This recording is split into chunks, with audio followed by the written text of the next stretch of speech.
Good evening, you're listening to The Truth Tank and I'm your host, The Tank. If this is your first time listening to The Truth Tank, a big welcome. If you're a repeat listener, welcome back. Merry Christmas and a Happy New Year to all the listeners out there. By the time you're hearing this, Christmas and New Year is probably well and truly past, but a happy and festive season nonetheless. I've got a lot of episodes recorded. I'm just editing my way through them. It's taking a lot longer than I'd like. I'm making my way through them as quickly as possible. Avatar Part 2 was the last one I released. Then this one, and I've got another 3, 4, maybe 5 episodes of the Nostradamus one still to come.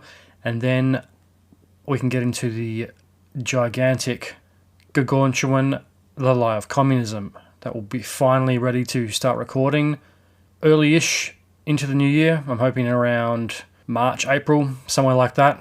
I'm still writing it. I'm about 120 pages in so far. Doesn't ever want to end. The research just keeps going, and I'm at the point I'm having to cut stuff out because I think it's just too weighed down with too much detail, if you can have such a thing. So this episode is more or less another buying time until that is ready episode. However, in saying that, it will be a good episode because we're going to be looking at one of my favourite cinematic characters, and that is none other than the legend himself, Godzilla. We'll be having a look at the latest installment of the Godzilla franchise, and that is Godzilla -1. But me being the detail-obsessed person that I am, we'll be digging deeper than just a film review. We're also going to have a look at some of the real-life events that helped inspire everyone's favourite movie monster. Some of them are surprising and hard to believe. That's probably not what you're thinking. That's all I'm going to say. If you want to know the answer to that, you're just going to have to listen. We'll also be having a look at some of the inspirations and backstory to the franchise and more. Without further ado, let's get into tonight's episode. This is episode 53, Godzilla -1. Hey going everyone, I'm Danny Boy. I'm the host of one of Australia's favourite horror podcasts, the Creepy Crap Podcast. The show is quick, it's simple, and it's Australian. The show covers a wide range of horror movies, from the good to the bad, the new to the old, and every second episode is an Australian movie, whether it be horror, exploitation, or something else. The podcast has got it all. And if you want to follow it, you can get it at TikTok, Instagram, Discord, and YouTube. You can get it all at one word at the Creepy Crap Podcast. I'm even on Letterboxd at Creepy Crap Pod. The show is on all the major podcast apps, so if you feel like showing some love, if you're willing, I'd love a 5-star review, but no pressure. I don't know what else to say, but thanks for listening to me. Hope you check out the podcast. It's the Creepy Crap Podcast. Anyway, have a good bloody day. See you later. So Godzilla -1 has been pretty hyped. It's been called the action blockbuster of 2023. A lot of the hype surrounds the visual effects and the budget of the film. It cost just under $15 million to make, which is nothing in terms of today's modern blockbusters. It seems every Marvel or Disney film that comes out is like $250, $280 million now, and most of them suck. So to have a big action film that is very special effects heavy, to come in at under $15 million and compete with bigger Marvel and Disney titles, but not only just compete, blow them away in every aspect of storytelling and visual effects, is pretty fucking remarkable, especially in 2023. It's hard to believe that everyone's favourite gigantic monster has been around for nearly 70 years. It predates franchises like James Bond, Star Wars, and Star Trek. Bond was the early 60s, I'm pretty sure. Star Trek was mid-late 60s, and Star Wars was the late 70s, making Toho Co's Godzilla predate them all. First up, let's look at the latest installment in the Godzilla franchise, Godzilla -1. The Godzilla -1 is a Japanese production, and kind of goes without saying that it's all in Japanese. It's the first subtitled film I think I've seen in the cinema. I don't think I've seen any other subtitled films or this heavily subtitled film. It's definitely the first Japanese film I've seen in the cinema. And it wasn't really that bad. After the first 10 minutes or so, you don't really notice the subtitles. The action didn't move fast enough that you missed a whole lot of lines. I think there's only a couple of lines in the entire movie that I couldn't read quick enough or didn't fully take in. Because some subtitled movies jump around too much, especially if they are very action orientated, and it can be very hard to keep up. So first off, I love the time period it was set in. It's set in post-war Japan, in the years from about, I think, 1945 to 1948 or 1947. Me being a history buff, I found that very interesting. You don't see a lot of films in post-war Japan. Post-war Japan wasn't a very pleasant place. The suburbs outside of Tokyo are pretty much just slums and shanty towns. Times were pretty tough. There's a lack of food, jobs, state security, or any type of government help. And this is the time period the story is set. The cinematography in this film really does help to get that point across. It's a very well shot film.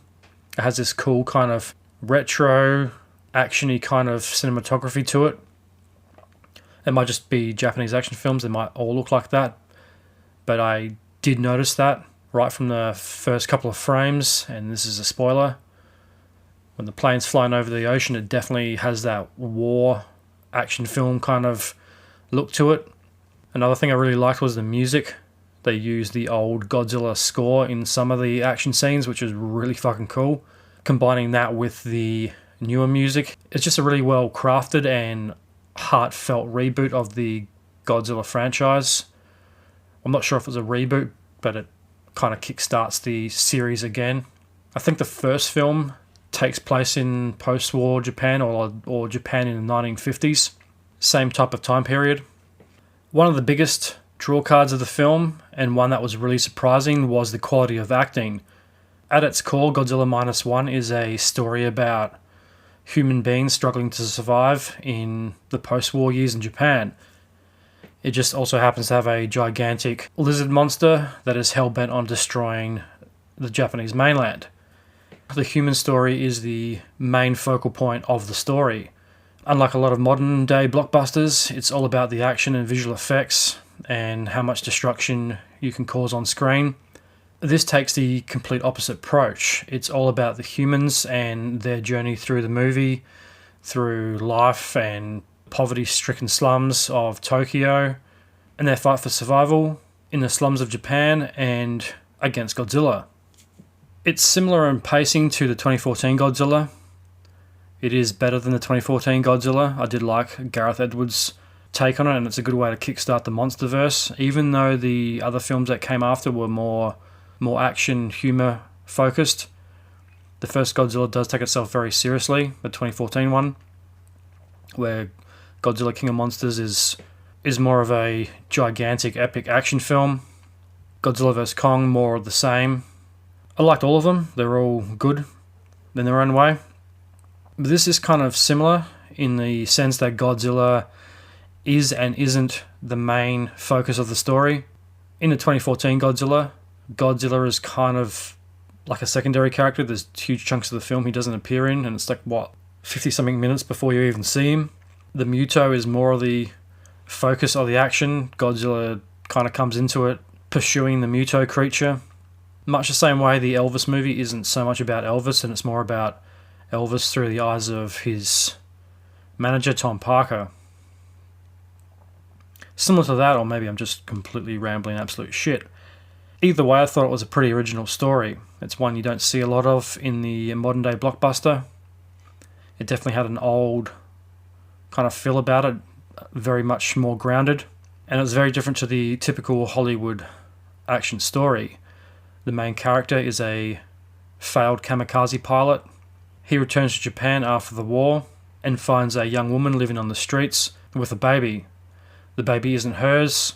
They end up moving in together and living together, helping one another out, with help from the eccentric neighbour who has raised children before. She provides much of the comedy in the film.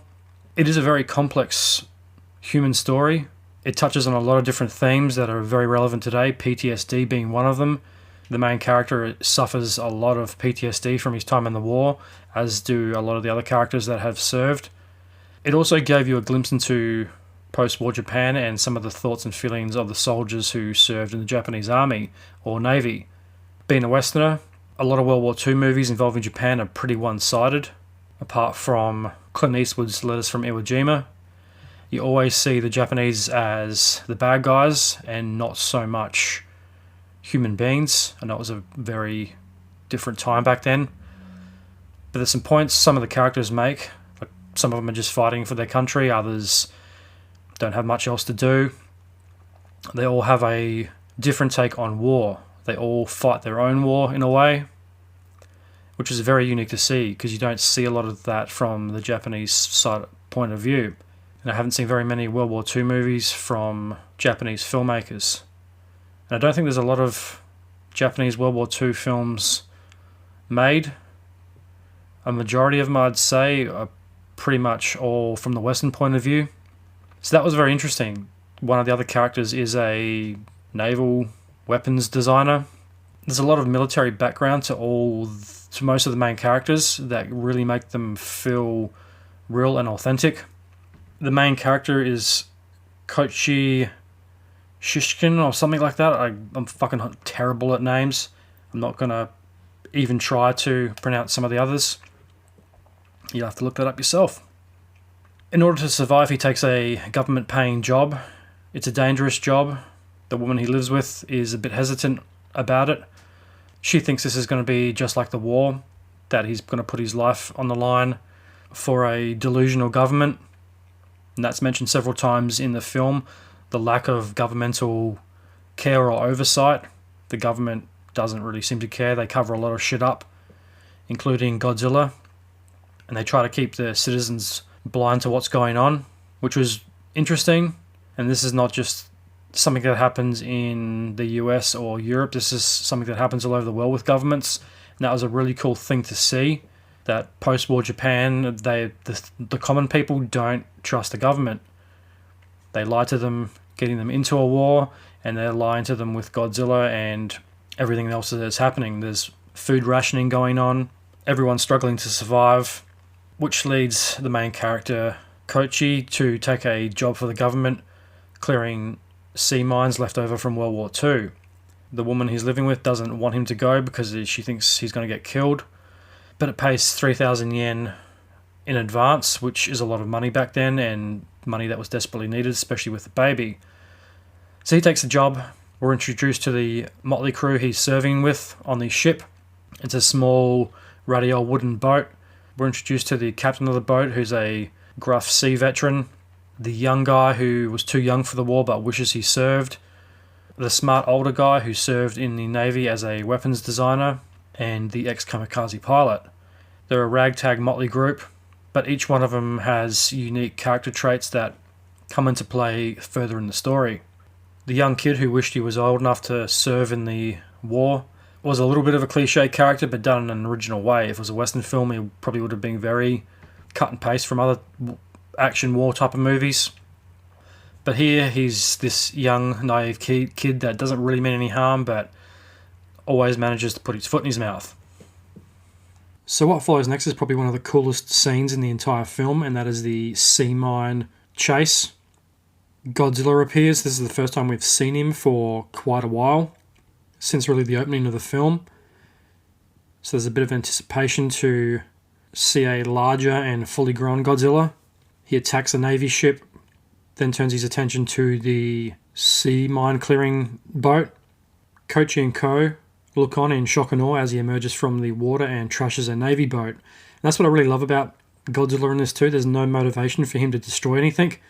He more or less appears and just destroys stuff, unlike some of the Hollywood ones where he has to have this motivation or a reason for him being there. In -1, he just appears, he's pissed off, and he takes his anger out on whatever is in front of him.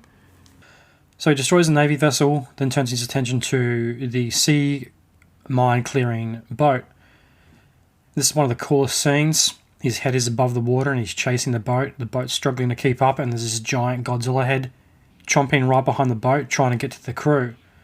They slow him down with a few sea mines, which buys him enough time to retreat to safety. It's about at this point in the film where we're filled into a bit of the backstory going on between the US and Soviet governments. The US can't intervene and help out Japan with the Godzilla problem because it might look like an act of aggression to the Soviets and trigger another war. And this is before the Cold War. So this fits in with the history. There was a lot of tension between the US and Soviet governments after World War II, mainly concerning the development and testing of nuclear weapons, which is really cool because it grounded this film in historical fact and in reality a bit more. There was a bit more backstory that went into it. It's also about this time that we see Shinza progress. The slums of World War II have been built into suburbs. The city has grown. Life is returning and things are starting to prosper again. The woman living with Koichi, Noriko, she gets a job in an office in downtown Ginza. So the city and suburbs have grown. Things are progressing, but the threat of Godzilla is still looming. And I love what this film does. It gives you pretty decent breaks in between Godzilla appearances. Sometimes it's maybe 20 or 30 minutes before you actually see Godzilla. Well, probably not 30 minutes, probably more like 20 minutes before you see him again, which wasn't necessarily a bad thing. Godzilla vs. Kong and Godzilla King of the Monsters probably overused Godzilla a little bit, because when you wait to see him and then he appears, a little bit of the shock and awe factor is kind of taken away, especially with Godzilla vs. Kong. There's not a huge amount of build-up before you see Godzilla again. Kong, I think, is pretty much in it from the start. I haven't seen the movie in a couple of years. I've got to watch it before the second one comes out. But I can remember there's probably about 20 minutes or so before Godzilla is seen, and once he is seen, a bit of the shock and awe is taken away, where in -1 they retain that shock and awe, because the first time you see him, he's a young Godzilla. Second time you see him, he's fully grown. And then you want to see him again because you kind of haven't seen him out of the water. And there's a bit more time between that and then obviously to the climax of the film. So it really makes you wait and anticipate the next appearance of Godzilla, which I really liked. So fast forwarding a bit, Godzilla reappears and sets his sights firmly on the city of Ginza. And once again, there's not a lot of motivation. Ginza's just in his way, and it's going to feel the full wrath and force of Godzilla. He comes out of the water and levels most of the city. There's a lot of throwbacks and little nods to the original Godzillas, one of which being the score, which I loved. They use the original Godzilla theme, and it works perfectly. There's a couple of camera guys and a news reporter on a roof filming the destruction, and it's just that typical over-the-top Japanese Godzilla style. They're amazed at seeing this gigantic monster destroying their city. They're describing it all play out. Godzilla walks past the building and for no reason just decides to hip and shoulder the Grand Imperial Theatre, or whatever it was called. Godzilla used to destroy buildings like that all the time in the original films. He just hip and shoulder a building for no reason. And it was very reminiscent of the original Godzilla, where a guy in a suit played him. It was a nice little nostalgic touch that I think Godzilla fans will probably get a kick out of. He unleashes his nuclear fire breath and destroys some tanks and more or less nukes a suburb of Ginza.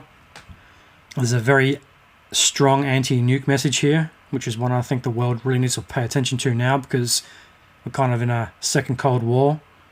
The Russians and Americans have their nukes pointed at each other again. Well, they probably never stopped, but it's a bit more prevalent with everything that's been happening in the last 2 years. So much for the peaceful decade. But Godzilla -1 makes it very clear that nukes are bad. It takes a very strong stance on nuclear disarmament, and it's another background theme of the film. Well, it's a very main theme of the film, but it's not annoying or shoved in your face like a lot of films tend to do these days with their political messaging. It's not very subtle, and it's not really woven into the fabric of the story. It's more just shoved in your face, and it's Hollywood, quote-unquote, telling the average person that they're wrong and they're to blame for all of the world's problems. This takes a very much more subtle approach to getting this messaging across. They also bring up PTSD, which I was a little surprised about, because this is a Godzilla film that touches on a lot of human issues and emotions and very current themes today. They mention PTSD in the Japanese soldiers who have returned, which is something you do not hear or see a lot about, especially coming from Western media in movies or TV shows about World War II. During the attack on Ginza, Noriko is on a train going to work, and at this point she's been a bit skeptical of Godzilla. She kind of thinks it's more of a PTSD fantasy than anything. So when Godzilla attacks Ginza, she gets a first-hand account of what Koichi was talking about all along. There's an awesome scene where she's on the train and she's looking out the window and you can see the reflection of Godzilla, which is something that's been used in Godzilla films and monster movies before, the reflection in the glass of the big bad monster headed towards you. And when Godzilla picks up the train with Noriko in it, it has that old monster movie trope where one end of the train is being bitten off and Noriko is hanging on for dear life by the railing. She lets go into the water just before the train comes hurtling into the water straight after her. The attack on Ginza has a very impressive sequence, and it's even more impressive when you consider that it only cost $15 million to make. If that was a Hollywood film, that scene alone would have probably cost $50 million. There's a nice blend of visual effects and practical effects.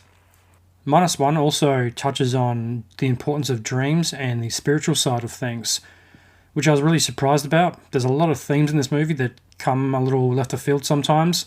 It all fits the story and the time period, and dreams and the spiritual, supernatural side of things doesn't get mentioned a lot in Hollywood films, not Hollywood films relating to giant monsters or war veterans with PTSD. I mean, it's reserved for horror films and things like that, but it doesn't really enter the action genre all that much. I mean, off the top of my head, the only other movie I can think that really touches on dreams is Dune. I can't wait for Dune 2, which is out next week at time of recording. Cannot fucking wait for that. It's been too long. The original goes into the psychedelic, spiritual side of dreams and the spice a bit more than the Denis Villeneuve version does, which is something I'm hoping Dune Part 2 has in it a lot more than the first one did. Hollywood movies tend not to go into that too much. There's also some positive messages, such as if you want something done, do it yourself. Don't rely on others, especially the government, to come to your aid in your time of need, and that you must be self-reliant. So this leads into the final act. As I mentioned before, the people can't rely on the government to come and save them from Godzilla, so the people must help themselves. The other thing that pops up about this time is self-forgiveness, especially the guys that served in the war, Kochi being the obvious one, him being the failed kamikaze pilot. He has failed his mission and his duty to his country. He has chosen to live. He is very much at odds with this. A lot of his friends on the island died where he didn't, and this is the cause of a lot of self-doubt and guilt for Kochi. And being in the post-war years, Japan wasn't allowed to rearm itself in the form of a navy or an army. They have 4 ships left, which were in the hands of the UN. They convinced the UN to give them the ships for defense of the Japanese mainland against Godzilla. But the problem was there was no one to crew the ships. The ex-naval scientist and weapons specialist comes up with a plan to defeat Godzilla by using heron gas to counteract his buoyancy in the water. A town meeting is called and a civilian army is formed, led by a former admiral or general of the Japanese Defense Force. Can't remember which. He leads the ragtag crew. They're all made up of ex-servicemen, either army or navy, who have become lost in society or have no place, who have PTSD or other physical or mental problems related to the war. So the civilian navy is formed, they load the ships and get ready to take on Godzilla. If they don't do something, no one will, which will have disastrous consequences on future generations. The plan is to protect the future, and you can kind of insert the metaphor here. Godzilla is the metaphor for everything bad that has happened till this point. The government lying, food and job shortages, and everything else that's happened so far. I do like the messaging. A character from the start of the film is reintroduced. There's also a very strong emphasis placed on honor and duty at this point. These guys don't have to do it. They're volunteers. They've already been through one war, and now they're asked to defend the Japanese mainland once again from a gigantic monster. A lot of them don't want anything to do with the government. They just want to be left alone. But no one else in society has the skills needed to do the job. Therefore, it falls on them to protect their homeland and the future. The plan is to lure Godzilla out into the trench just off the coast of the Japanese mainland, get him caught up in cables with cylinders of heron gas, make him sink down to the bottom of the ocean where the pressure will hopefully crush him and kill him.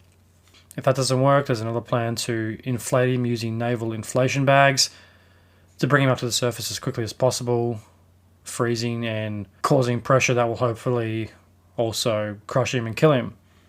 So the ships are on the way, headed to the final attack. Kochi's in the plane, headed for Godzilla, and determined to fulfill his destiny of becoming a kamikaze pilot. There's a cool shot of Godzilla coming up on land and flattening a rural province. It's very reminiscent of some of the original Godzilla films, where he's walking through the countryside or the mountains, because we always think of Godzilla as just destroying cities. So that was cool, seeing a bit of a throwback to the originals. So Kochi engages Godzilla in the rural area with his plane and leads him out to sea, in the hopes that the ships will snare Godzilla and be able to sink him. It gets surprisingly emotional from here, and not just on the human side. The humans do battle with Godzilla. I won't give too much away. The humans return to Japan as heroes and save the day, bringing an end to Godzilla -1.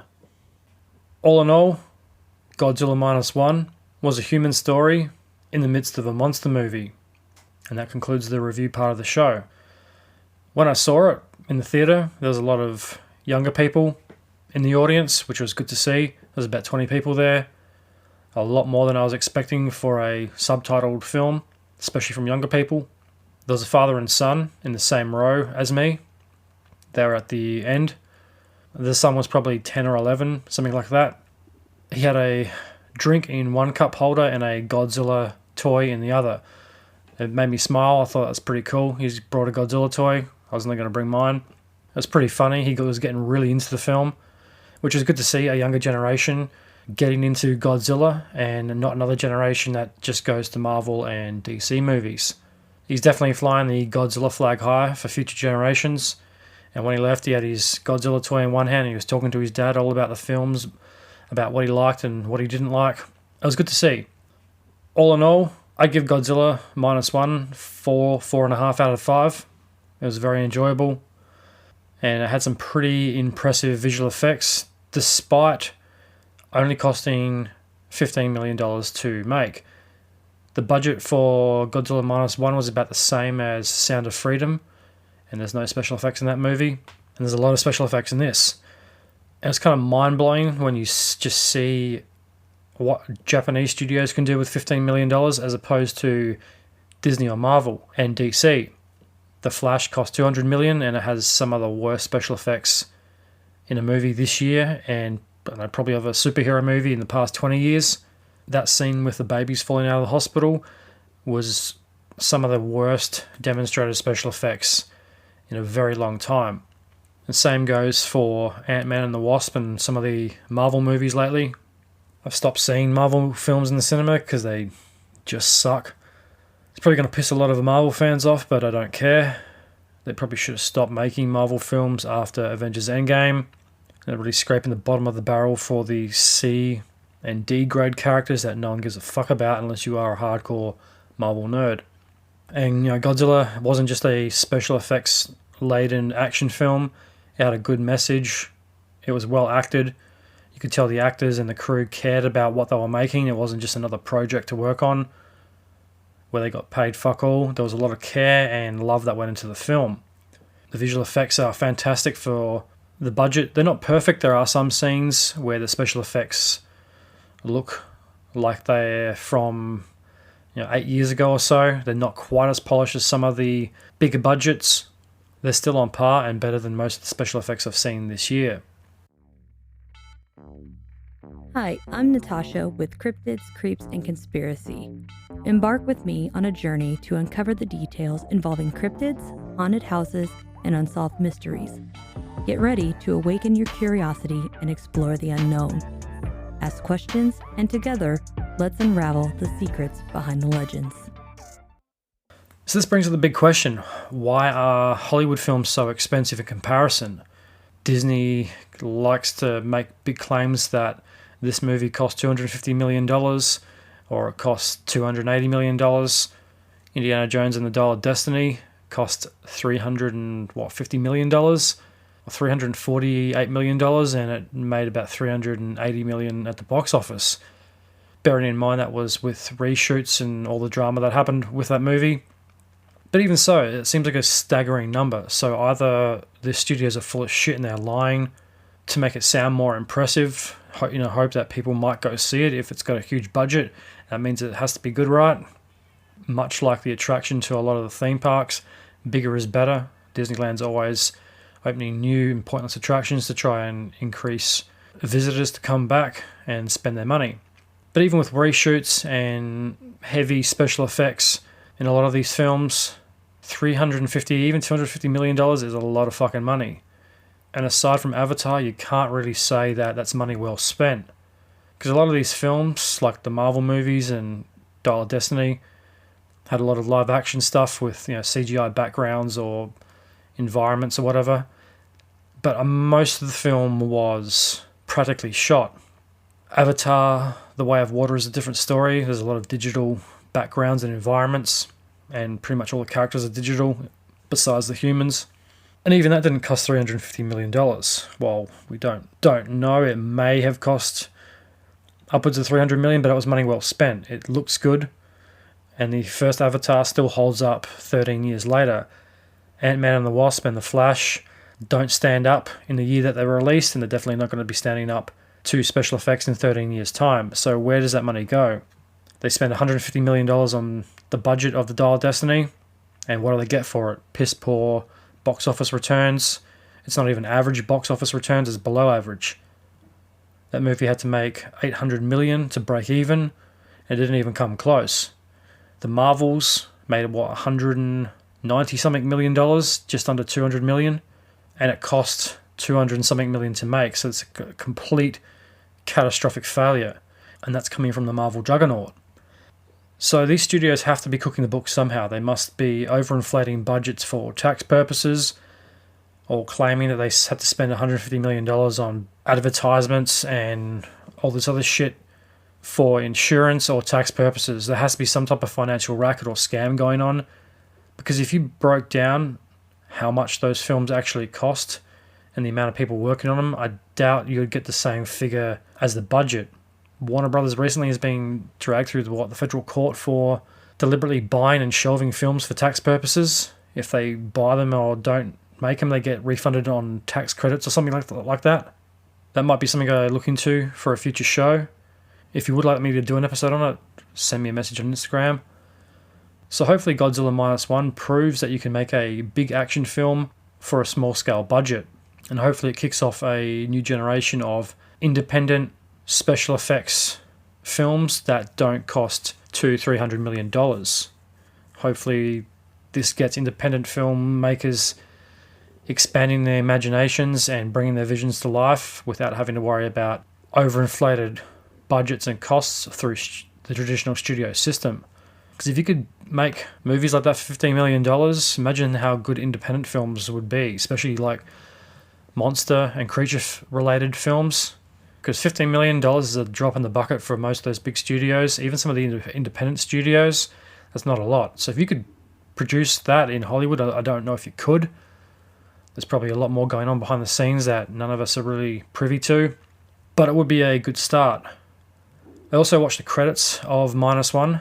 In the special effects part of the credits, it had Square Enix, the video game company that made Tomb Raider and Hitman. So maybe Godzilla -1 utilized game engines and video game studios that may not have had a lot of projects on the go. Maybe they outsourced some of the visual effects to the gaming department, and that was why they were able to pull off such convincing special effects for such little cost. I'm not sure. It just seemed interesting that Square Enix was involved. So I think the main theme of this film, especially in the times we're living in, where there's corporate greed everywhere, inflation is causing havoc all over the world in fuel and food prices. Everything's fucking expensive, no matter if it's a loaf of bread or a pair of shoes. Everything is a total fucking rip-off these days. So I think this movie coming out at the end of the year around Christmas time, where everyone goes nuts, and it's going to be a tough year for a lot of families around the world because of inflation and the greed of corporations and big business and government. This movie is the perfect metaphor. You can do a hell of a lot with a little. And I personally want more films like this. Smaller studios making high-quality films that compete with the best Hollywood blockbusters. In my opinion, this is the best action film of the year. There hasn't been a lot of action films this year. Well, I mean, there has, but they're usually always flawed in some way, whether it be effects or story or woke politics being inserted into every single action and superhero film that has been made in the last 3 to 5 years, probably even longer.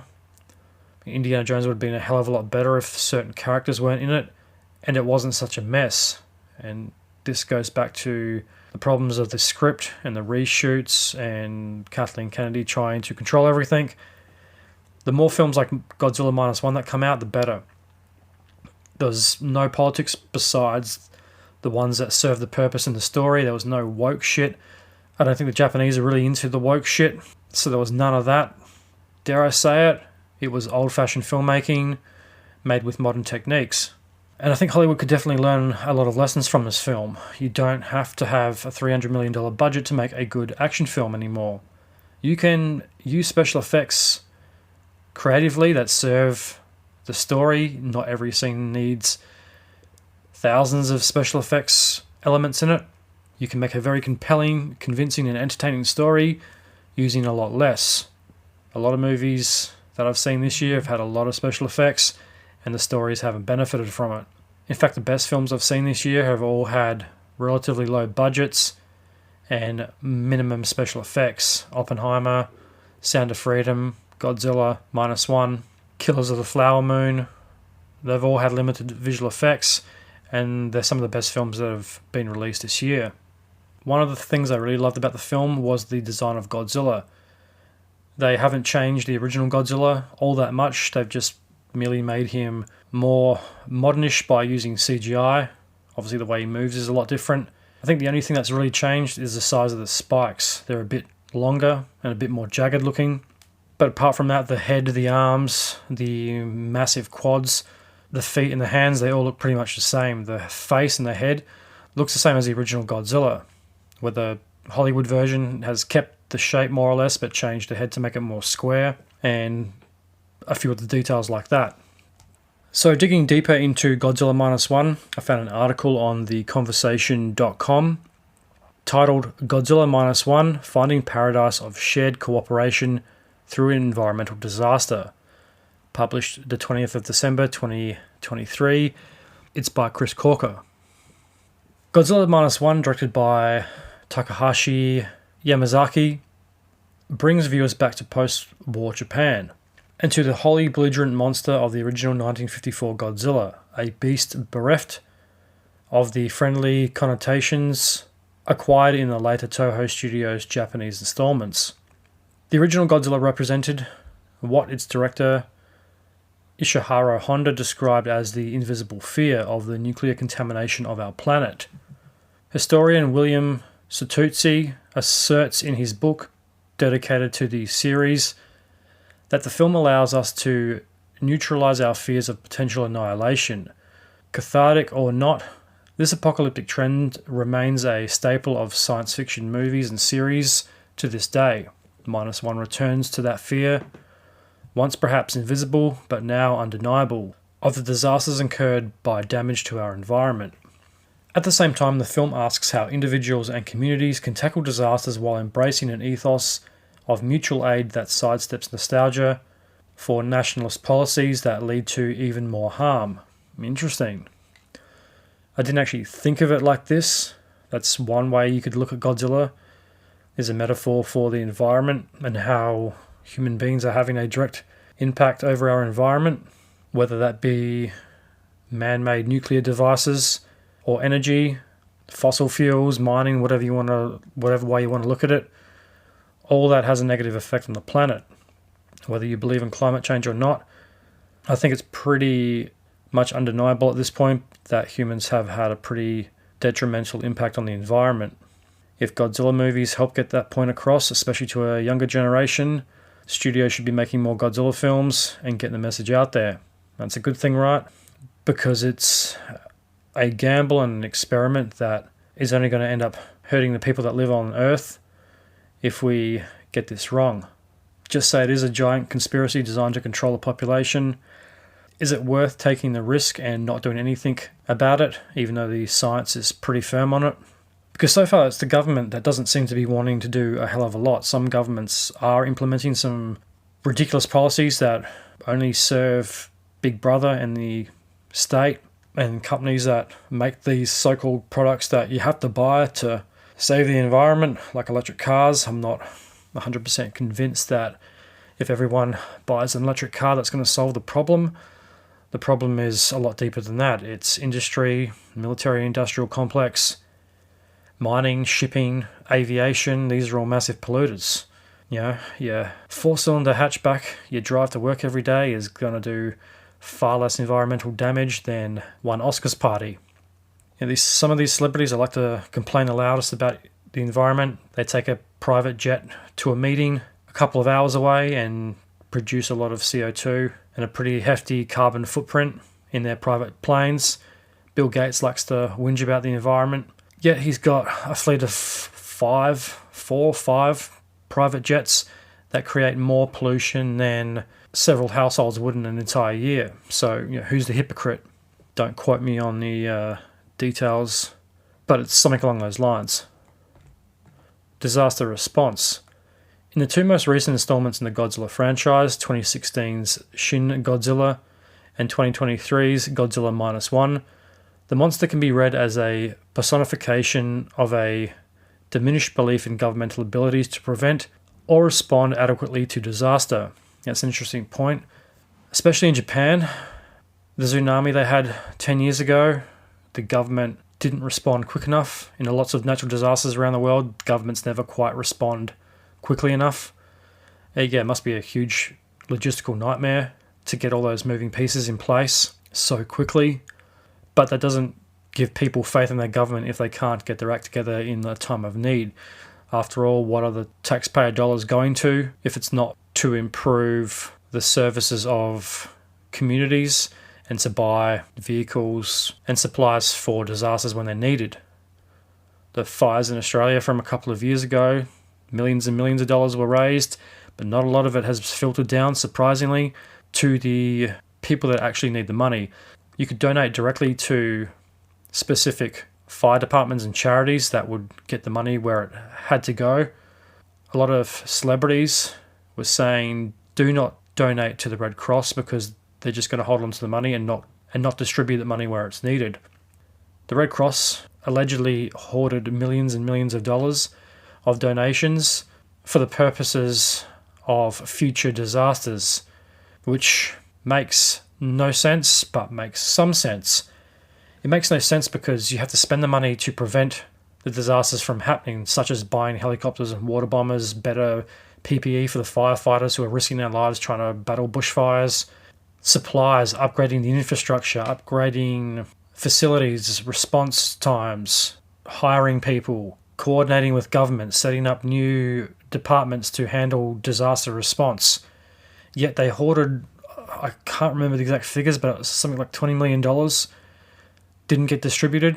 It was held out for future disasters. Now it's great to have an account just for future disasters so you can buy supplies, but wouldn't it be smarter to already have the supplies in a warehouse or have a supply network or a supply chain already set up, ready to go in the advent of a disaster? If I had to plan or had some power in the government, that's how I would look at it. And given how long it takes to organise disaster response with supplies and vehicles and personnel already in place, it's not much of a comfort saving $20 million in an account to get supplies when they're needed. It takes long enough to get the supplies when they're already gathered to get them to the people that actually need it. There's flooding in Australia at the moment and disasters all around the world. Water was a big issue. There was only so much water left for the week, and they were having trouble getting the army to these places to get to the supplies. Now you imagine you had to buy the bottles of water with the $20 million you had in a bank account somewhere a day or 2 days after the floods already happened. So you need to find someone who can get their hands on 1 million bottles of water. You've got to find a supplier, a distributor, transport, and you have to get it here. So that could take a week, or it could take weeks, maybe months. If this is a COVID year with broken supply chains all around the world, that could be multiple months or even a year. Look how much the world was delayed just by microchips made in a factory in China. Everyone used the same microchips, and it halted global production on cars, consumer devices, and even PlayStations.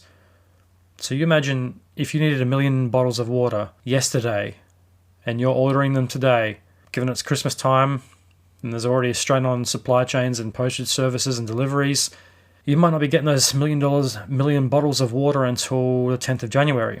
And by that time, people could have died. Whereas you need water every day. If you're living in an area affected by a flood, or any disaster for that matter, that's a big fucking concern. That water's going to go rancid very quick. It's going to breed mosquitoes and disease. It's summer here, so that's a really big concern. It's a concern during winter, let alone summer. So the point I'm making is, what good is the $20 million in a bank account if you don't already have the infrastructure and supplies ready to go? You can't buy a helicopter from overseas when the bush is on fire today.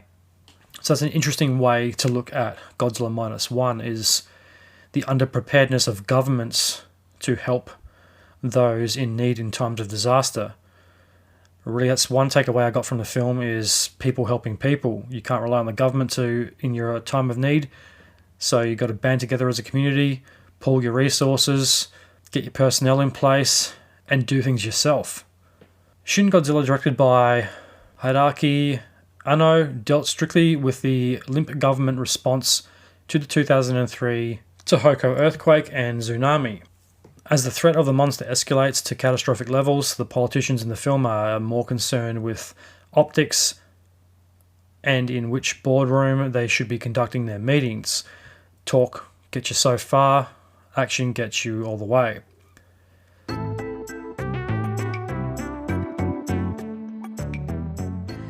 Hey everyone, this is Maria with your Creepin' Me Out podcast. If you are into the paranormal, true crime, and just plain weird, you're going to want to listen to our podcast. My friend Jessica and I talk about all things weird and creepy, from the Hat Man to alien abductions to your creepy encounters. And that's where you, the listeners, come in. We are working on making more content for you for what your spooky little hearts desire, which means, you guessed it, we need your stories. You can email them to ycmopod@gmail.com. You can also find a link in our Instagram where you can leave a voice message. You can follow us on Instagram, Threads, and Twitter at ycmopod. Thank you for listening, and stay creepy, my friends.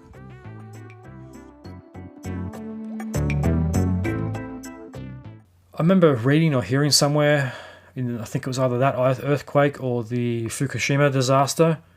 Yeah, I think it was the 2011 earthquake, that some of the first responders to the disaster area were the Yakuza. They had the money and the resources to fly supplies and food and water to those affected before the government was even organised. I think the story goes that the Yakuza originally started as a group that went down to the docks to steal shipments of rice from the American Army or Navy and distribute it among the people who were starving. They originally started as a way of helping those who couldn't help themselves, then turned into a different organisation after that over the years. But I did remember hearing that some Yakuza boss sent helicopters with millions of dollars of supplies to affected areas before the government got there. He was there within a couple of hours because he had the access to the helicopters and the supplies. In contrast, 2023's Minus One captures the ire of a nationalistic government that guided Japan into imperial campaigns in Asia and finally to total defeat with a devastating human cost. When Godzilla arrives to further compound post-war misery, hurried survivors don't rely on the same government that has led them astray. Yeah, that's one thing I did really pick up on, is there's a lack of trust with the government. This government ordered this generation of people into a war and had no way of getting them out of it. And then they came home, they struggled to survive and got little help. And this is pretty evident in the main character of Koichi, the kamikaze pilot. He's ordered to die for his country, but he doesn't really know why. Over the course of the film, his character definitely goes through some pretty intense emotional changes. He starts to question the government more as to why they would send him to die, and realises there was a better option. This is true for a lot of the characters in the film as well. They believe the lies the government told them during the war, but when they come back home in post-war Japan and they try to forget all this, they are no longer wanted or relevant, and they're forced to survive like everybody else. So being led astray by the government is a definite theme in this film, and this is one that happens all over the world today. Governments aren't honest with their people. They're only concerned about getting another term or getting their pensions paid for by the taxpayers. They don't really give a shit about the plight of the people. It's all about themselves and their own interests. Putting aside ideological differences. Instead, as some reviews of the film have noted, they turn to a community with the power to act outside the official bodies, making use of technological skills earned through wartime experience. And that definitely comes into play with the former naval scientist and the admiral in the second half of the film. While the state lends them a few ships, citizens are otherwise left to their own devices, relying on old and decommissioned machinery. They rise to face the monster, not by developing a new weapon of destruction, but by using what is already at hand. The characters in -1 create a shared purpose in light of their wartime experience. As engineer Noda notes, that was his name, Noda. Their lives have been undervalued. This realization leads them to turn away from the government and the nationalist policies that led to the war, and to rely instead on one another. To do this, they must put aside ideological differences to achieve the common goal of stopping Godzilla. This is best illustrated by the cooperation of Koichi Shikishima, a kamikaze pilot who questions the value of his death amid imminent defeat, yet is dogged by the shame of his desertion, and an engineer, Sasaki Tachibana, who initially deems Shikishima a coward, and I butchered those names, I do apologise. These plotlines reflect contemporary interest in the local and political communities we should be forging in light of serious environmental threats. Writer Rebecca Solnit laments self-serving governmental responses to disaster, but her A Paradise Built in Hell, that must be a book, focuses on the positives that can come from disaster at the communal level. She concludes that in the enhancing social cohesion and bringing out the humanitarian in each of us, disaster reveals what else the world could be like. In short, a paradise of shared purpose and cooperation. Yeah, okay, that's an interesting and original way to look at disasters. They do bring out the best in people. Strangers help strangers, no matter their economic standing in society, religion, race, or what they look like. You do see the best of people in disasters. You also have the scumbags who loot and steal and only give a shit about themselves and their own interests and don't give a fuck about helping anybody else. But, those people are everywhere. The good thing about disasters, in a way, is it makes it perfectly obvious to the good people in the community who those bad people are and where the resources should go. The key, however, is distinguishing between a benign social cohesion, like the aforementioned networks of mutual care, and a malignant one, as seen in destructive forms of nationalism and war. Yeah, it's an interesting point. Nationalism is a very destructive force. That's exactly the mentality that led Japan into war and prevented them from surrendering when they could before two nuclear weapons were dropped on Nagasaki and Hiroshima. And this is nationalism you still see today. Look how many people are just so blindly patriotic. They believe everything the government says, go kill that person over there. They won't question it, they just do it because they believe their government is right. But if your government does lie and serves its own interests and uses nationalism as a weapon to get you riled up to do its dirty work for them, then you really need to ask some tough questions about the government, because it doesn't sound like it has your best interest at heart. In Godzilla -1, Shikishima and Tabanachi band together to save lives. Their wider group insists on a victory without the sacrifice of human life, an ethos made possible by adopting a communal view in which humans are not statistics. Yeah, interesting. I did like that part of the film. That was one of the highly emotional parts of it. Dream together or die alone. At a time of an increasingly nationalist Japanese government, that had been criticised for undermining freedom of the press, the film suggests how a nostalgic dream for a return to a time of stronger social ties and a sense of unified purpose is one easily manipulated by nationalist governments. This has been seen in a host of recent examples, including Donald Trump, Brexit, and as mentioned above, the policies of Shinzo Abe's Liberal Democratic Party. On the global scale, the rise of popularism, diplomatic spats, and outright conflict sees much of the world drawing away from their neighbours. This is happening when, to counteract the effects of climate change and in the face of exponential increase in disaster, we must unite. Godzilla Minus One shows how we must rely on a fondness, even a nostalgia, for times of togetherness that do not mix with a nationalist sentiment that encourages isolationism and aggression towards others. To do so really would be to go from 0 to -1. From there is little guarantee we can recover. And here I was thinking that the movie was just about a giant monster destroying cities. Some very good points. That goes pretty deep into what -1 is all about, especially the second half of the film where everyone bands together to stop the communal threat. And as I mentioned before, they couldn't rely on the government to give them the tools to do the job. They had to band together and do it themselves. That all comes back to the core of the human story in -1, and what gives this movie such heart. It's you care about the human characters, even if they don't look like me or live in the same country or even speak the same language. You care what happens to all the characters in this movie. They're all very real, very flawed people who have had a pretty rough life, and you root for them the entire time. Unlike a lot of movies like this, you just really don't care about the human characters. They get killed or squashed, and it doesn't affect the story at all. In this, it's the complete opposite. The humans are the core of the story, and the whole message about banding together for a communal good in spite of hardship and lack of any type of help from the government, and the idea of nationalism getting you into this set of circumstances in the first place, and that being the same government that doesn't give a fuck about helping these people out when they actually need it. G'day. Don't skip.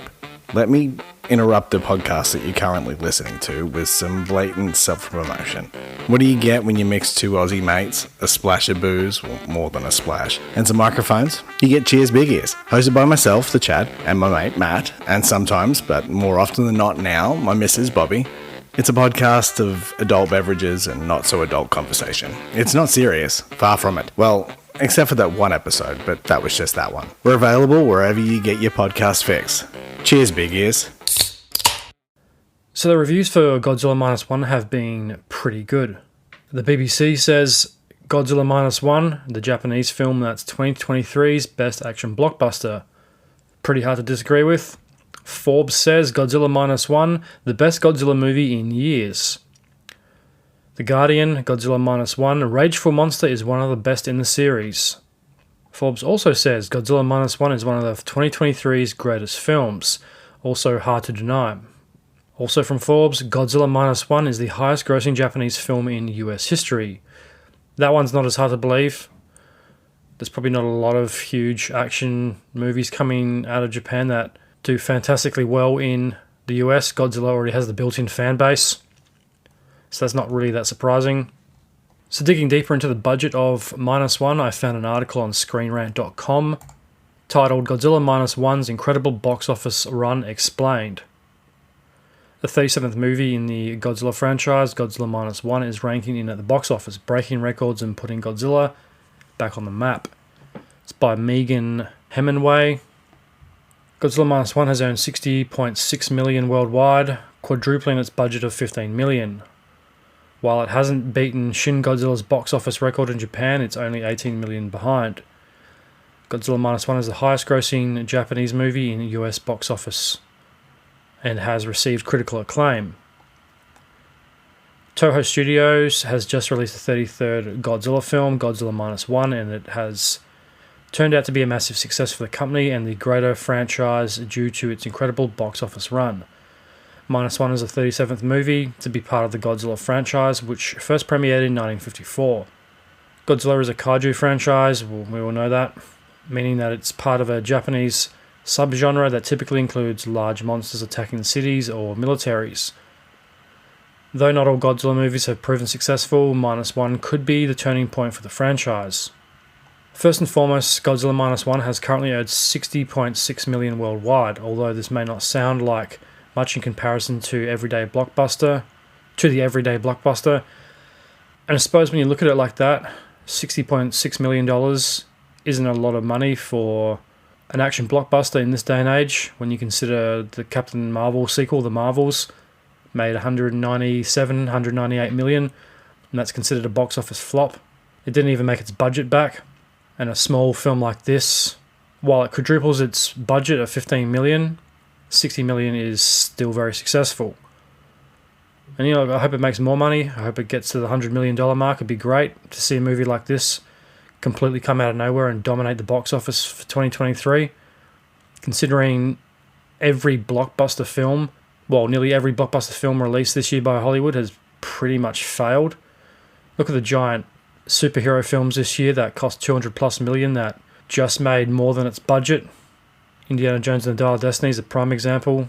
300 and something million for the budget, and it only makes 380 million back. That's pretty piss poor when you consider how much it costs, so Minus One is definitely a success. This amount is incredible for two reasons. First, Godzilla Minus One was made on a budget of approximately $15 million. In this way, the movie quadrupled what it spent. Furthermore, Minus One is a Japanese movie with English subtitles in the United States. International movies rarely do so good in the US, making Minus One earnings notable. But they are not the only reason why Godzilla Minus One's box office is so impressive. It makes it all the more impressive when you consider what they did and how much they got out of that $15 million as opposed to Disney or Marvel or DC. They'll spend 20 times that and produce something half as good in terms of the special effects and more in the story as well. It's amazing how far they stretched $15 million, and it shows you don't need a effects budget of $100 million to make a good action film. It also brings up the further question, how much money is wasted by these massive studios? Is it all just tax write-offs and financial scams? Because a lot of money seems to be wasted in pre-production and advertising when you don't really need it. I've seen no trailers for this movie. I haven't seen so much as a poster. I took it on myself to find out if this movie was even out. I think the only advertisement I've seen of it has been on Instagram. I've seen no promos or posters. I didn't even know this film had even been made. So if they cut out the advertisement budget and they still made this much on a film that only cost 15 million, why isn't Disney and Marvel doing it? You don't need to have 3 or 4 different trailers out within a 4-month span of time and overhype everything and plaster buses. If there's a Marvel movie or a DC movie coming out, fans are going to find out. And these companies just go so overboard with the amount of advertisement, or their quote-unquote advertisement budget, marketing budget I should say. Maybe they should just put more money into making films like The Flash look better rather than trying to overhype them and over-advertise. Because that's the other thing, if you're subject to advertisement all the time, you just tend not to notice it, no matter how many times you see an ad on TV. It just goes over your head and it just becomes invisible. But if you're really interested in it, you're going to go find it. Godzilla Minus One hasn't beaten Shin Godzilla at the Japanese box office yet. Although Godzilla Minus One has impressive box office numbers, it is important to note that it has yet to beat Shin Godzilla. Shin Godzilla premiered in 2016 and was the first in the franchise's Reiwa era since its release. Shin Godzilla has maintained its place at the highest grossing Japanese-produced Godzilla film in the entire franchise.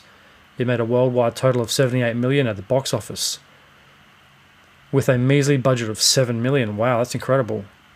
It's got a lot of special effects in that movie, and it cost under $10 million. Disney, what the fuck are you doing? Everything you make costs $300, and it doesn't make half its money back. Even a quarter of its money back. It can't even make the production budget back. So Disney should definitely go have a talk with some Japanese filmmakers and find out how you can make good films on a shoestring budget. In Japan, it received significant critical acclaim, so at this point Godzilla Minus One is a strong contender, but has not beat Shin Godzilla's achievements. However, this comparison is not meant to put down Godzilla Minus One. In fact, there is still time for the film to beat Shin Godzilla, as it has only been out for a month or so. To be specific, there is only 18 million separating the two films. Additionally, where Godzilla Minus One is now in terms of its box office is still outstanding, even if it does not overwhelm Shin Godzilla. The fact that Godzilla Minus One has come so close to the most successful Godzilla movie in the franchise is a major accomplishment, especially since Shin Godzilla has been standing on its own for 7 years. I'm yet to see it. Godzilla Minus One is the highest grossing Japanese movie at the US box office. This is an incredible achievement, especially for a franchise that has seen so many ups and downs as Godzilla has. Minus One has not only proven itself among its franchise and in Japan, but it has also made a name for itself in the United States and Australia and the overseas market. Where competition among movies is fierce. Is it as fierce as it used to be? This year has produced a lot of duds, so I'm not surprised people are flocking to this movie. They want something original, something that was made with some heart and not just a giant corporation, adding nostalgic elements and hoping they can make $1 billion out of it. To break a record such as this is the sign of great things for the future of Japanese cinema in the United States. Yeah, I'm looking forward to more Japanese films in cinema. If they can make 1 or even 2 or 3 films like this a year, I'll go see them. I'd rather give my money to smaller independent films like this that are doing big things rather than giving my hard-earned dollars to fucking Disney or Marvel and have the same lackluster, mediocre shit produced 3-4 times a year with endless reboots and sequels. Minus One also broke the record for having the biggest debut for an international film in 2023. Because of this, it is no surprise that the film has been acknowledged for its achievements by being nominated for a number of awards. Interesting. In particular, Minus One received 4 nominations at the 48th Hochi Film Awards, with director Takashi Yamazaki winning Best Director, and the film is a finalist for Best Visual Effects at the 96 Academy Awards, and so it should be. It probably won't win. Well, actually, it might, because there's been such problems with the visual effects in films this year. It wouldn't surprise me if it did win Best Visual Effects, because it might not have the most overall polished or stylistic effects in a film this year, but it definitely has the best in terms of what it was able to do with the money.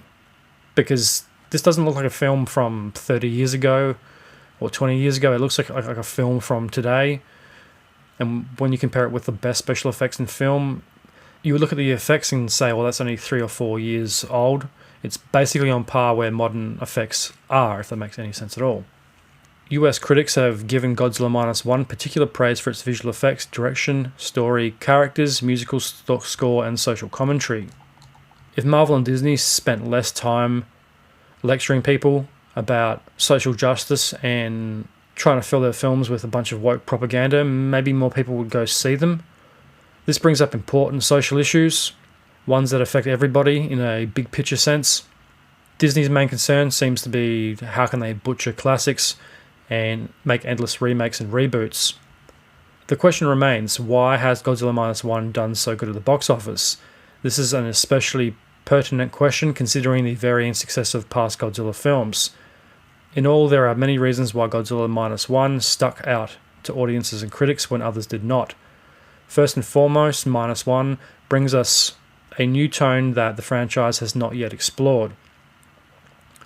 Not only that, the story itself is strong, which makes the overall execution of the film a success.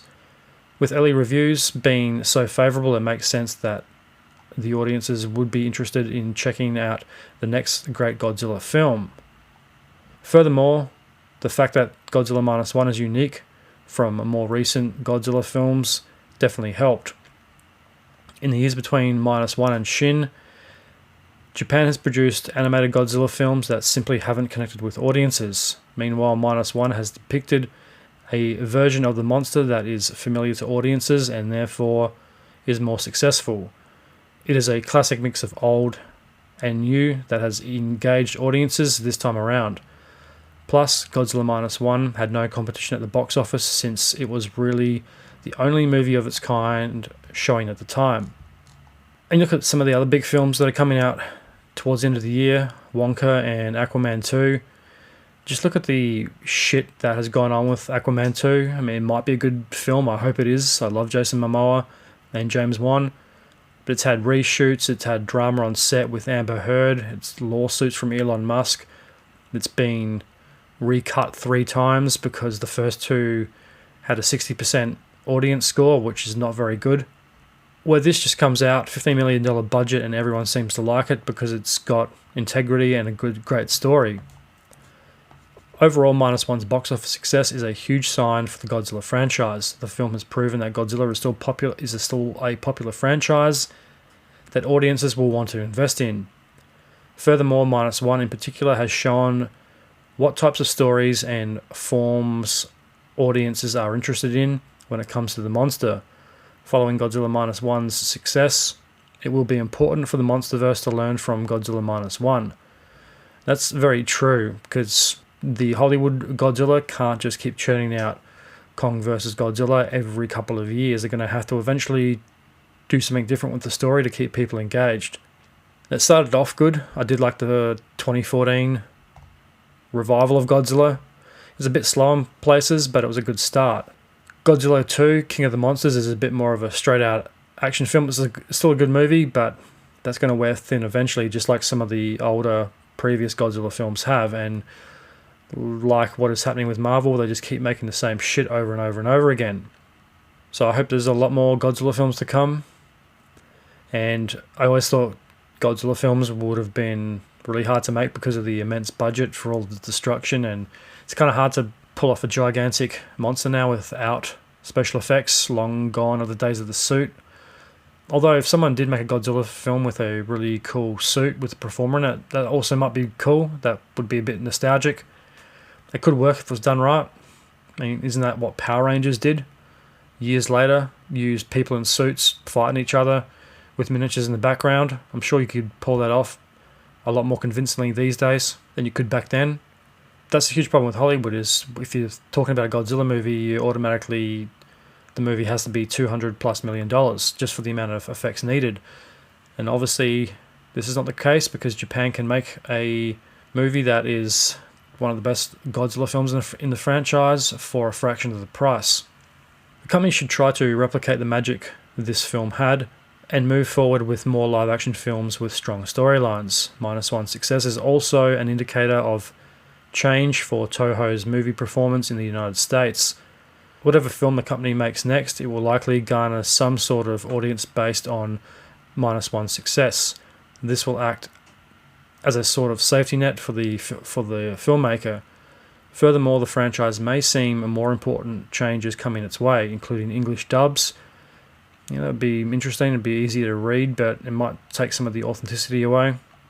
This would be a great sign that Toho's Godzilla films are especially popular in the United States, enough so to warrant a dub. All in all, Minus One has broken ground, and hopefully the changes will be lasting. And I hope it's successful. I hope it makes 200, 300 million, and they make more sequels, they become more popular, they produce quality films like this every couple of years, and they get bigger theatrical releases. Give us some more options besides Disney, Marvel, DC, and whatever fucking regurgitated sequel or sequels are coming out this year. Because most films this year have been a sequel to either a well-established franchise or a legacy franchise or another superhero film.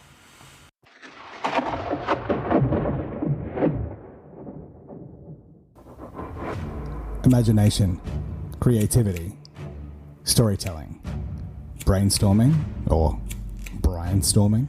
This is the Brainstorming Project. Join me, Chad, or as I probably should go by now, Brainstorm, each week as I use my overactive imagination to brainstorm ideas. Each week I'll pick a different genre and create a story from scratch.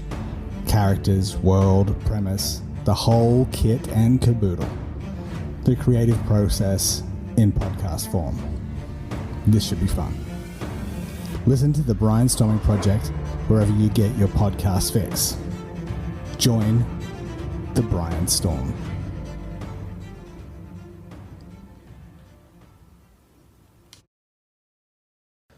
So I've got one final review to share. It's from theguardian.com, titled Godzilla -1, a review, a thunderously entertaining prequel by Wendy Ide. A failed kamikaze pilot, one furious radioactive lizard, and a Japan devastated by war collide in Takahashi Yamazaki's unashamedly redemptive action thriller. Ever since he first lumbered on the big screen in Ashiro Honda's 1954 original film, Godzilla has been more than just a monster.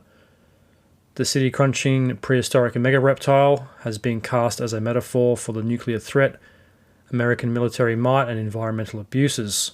It's one of my favourite aspects of Godzilla, him being a metaphor for the environment. I kind of see him as a balance when things get out of alignment. He shows up, wreaks havoc, and puts humans back in their place.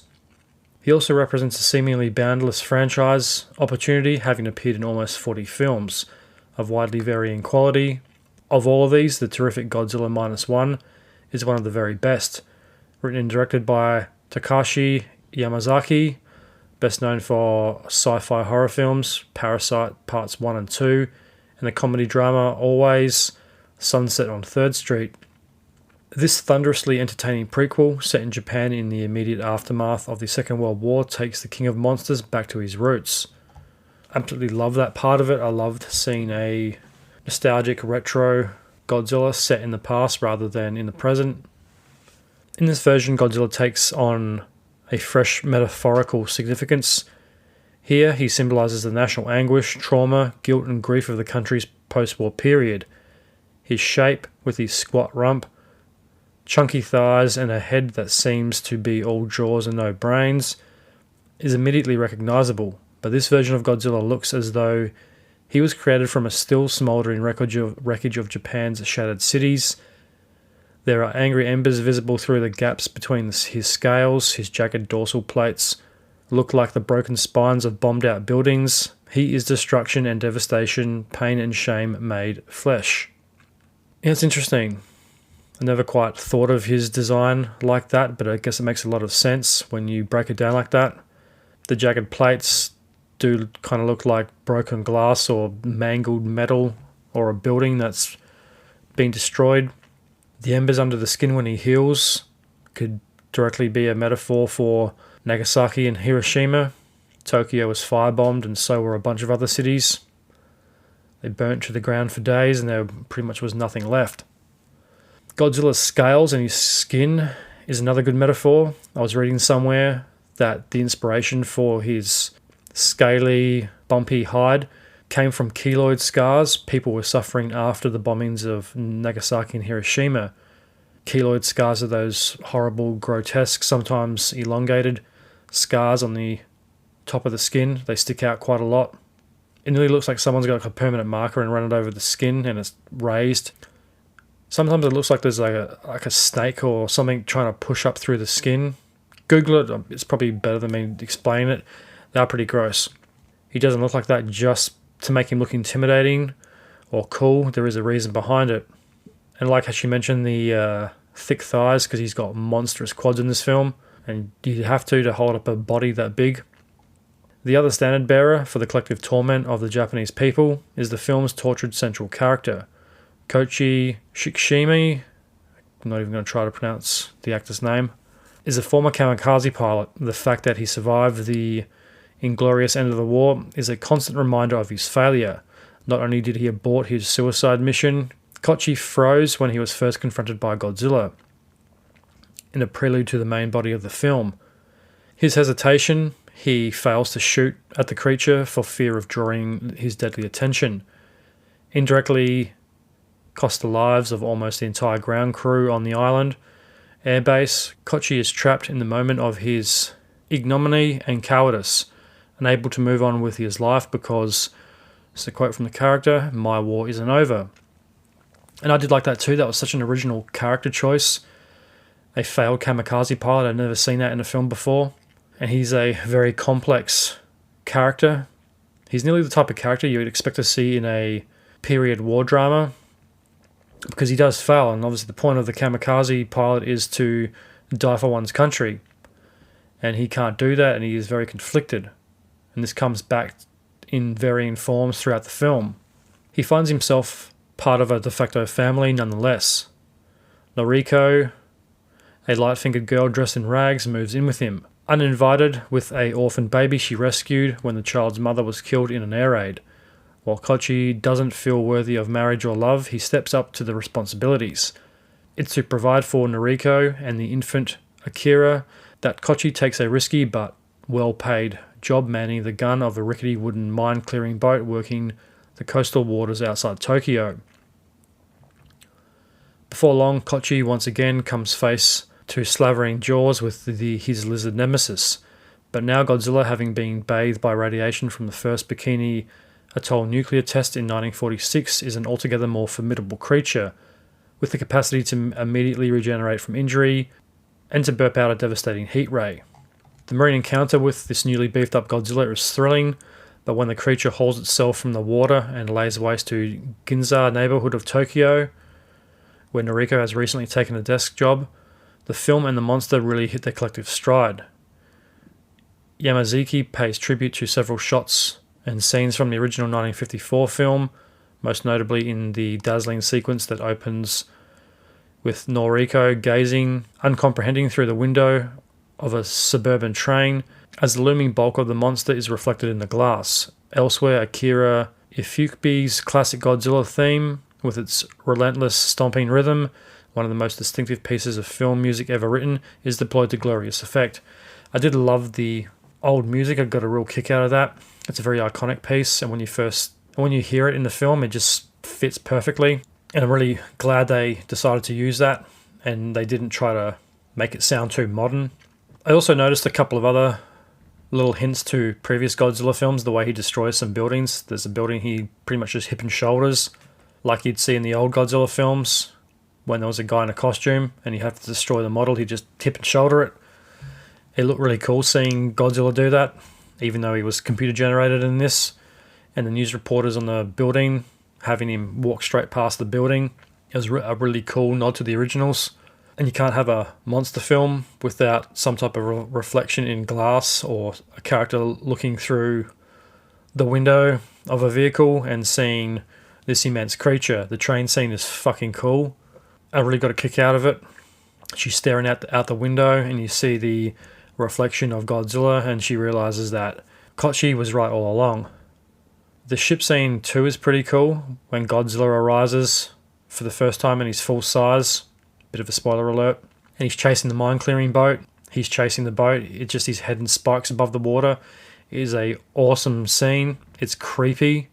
You don't see that in a lot of the modern Godzilla movies. Godzilla's always towering over human characters, or they need to be in some type of vehicle to be on his level, or they're watching from afar. You never see human characters this up close and personal with Godzilla, unless it's Godzilla vs. Kong when Watanabe goes up and touches him. That was pretty cool. But it's pretty rare to see that in a Godzilla film. The boat's moving as fast as it can, with a pissed off Godzilla a few meters behind. It's a great, intense scene.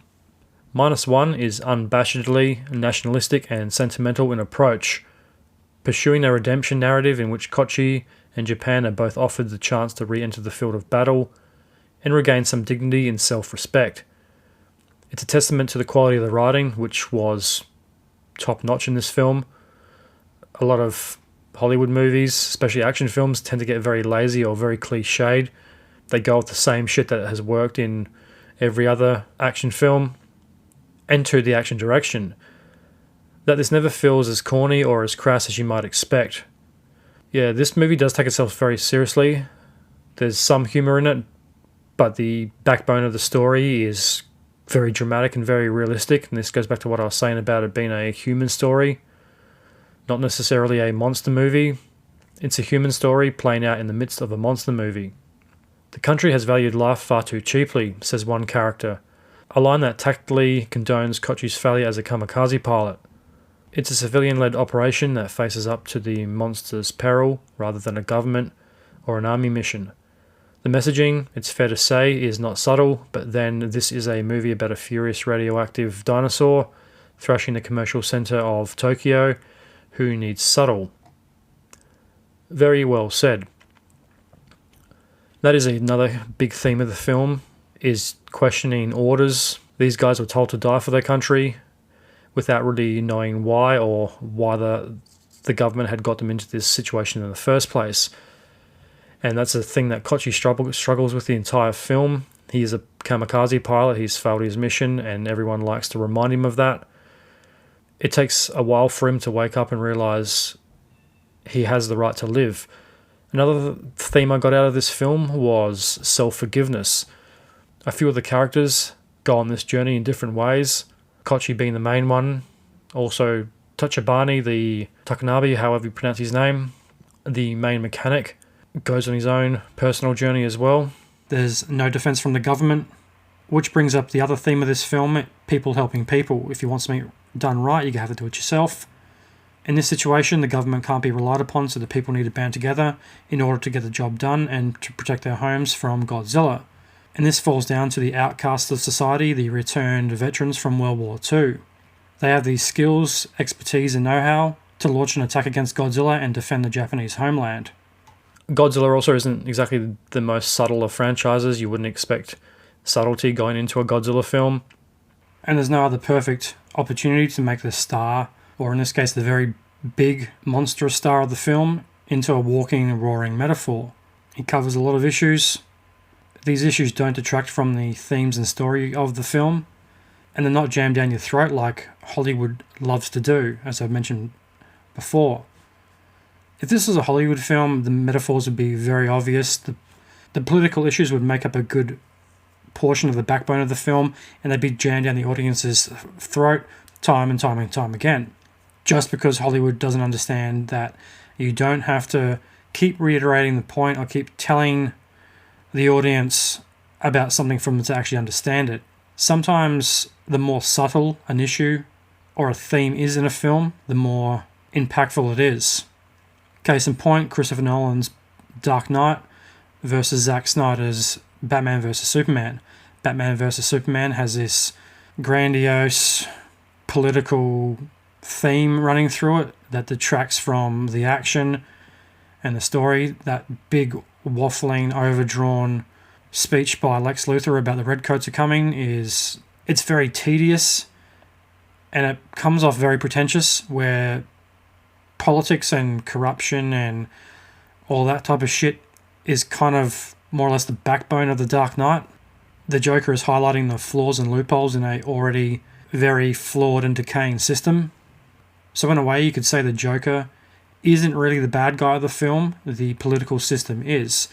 Hence why they have to use the RICO case to go after the mobsters, because they couldn't really get them on anything individually. And like the Joker points out, it's all about the money, and he's only going to burn his half.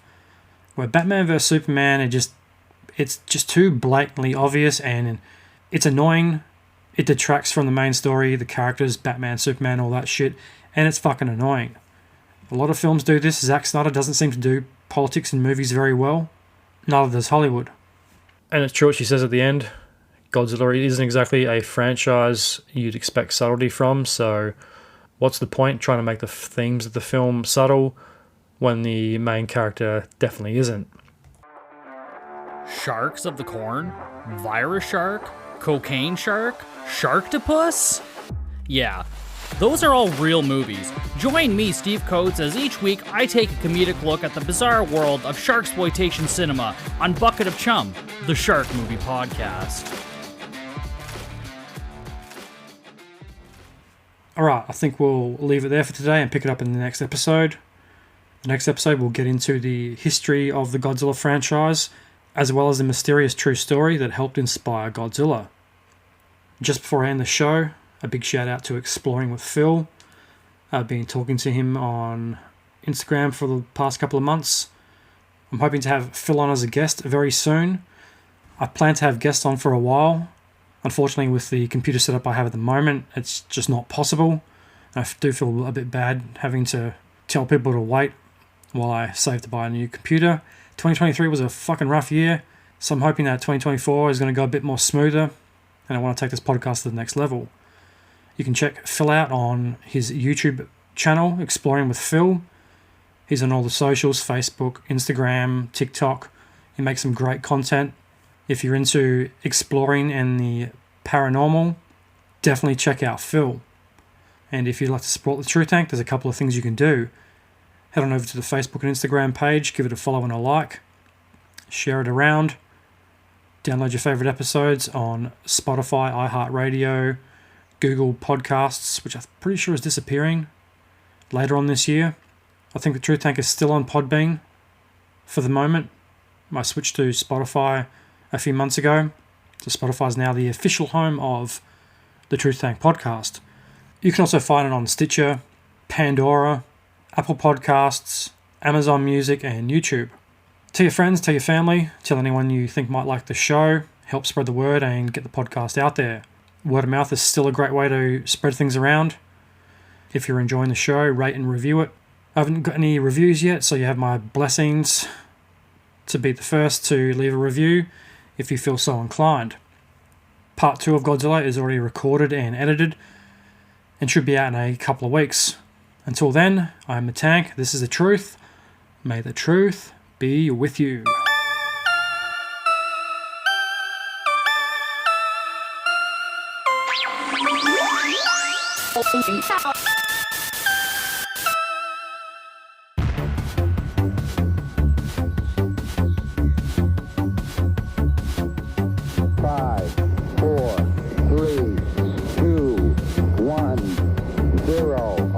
Running. Liftoff. We have a liftoff.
Good evening, I am the Tank, and you are listening to the Truth Tank podcast.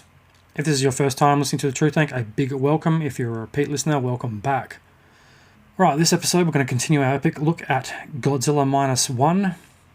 Part 1 was the review of Godzilla Minus One. We also looked at some of the themes of the film, such as disaster response, governments lying, and people helping people. On this episode, we're going to have a look at the history behind Godzilla, as well as a mysterious true story that helped inspire the Godzilla franchise, and that is the story of Lucky Dragon number 5. It's one of those stories that, if you put it in a movie, no one would believe it. Because it is so over the top and unbelievable, you couldn't possibly imagine something like that actually happening in reality. If you want to find out more about the Lucky Dragon number 5, I guess you're just going to have to listen to the end. So without further ado, let's get into tonight's show. This is episode 53. This is episode 54. This is episode 55. This is episode 56. Godzilla Minus One, Part 2.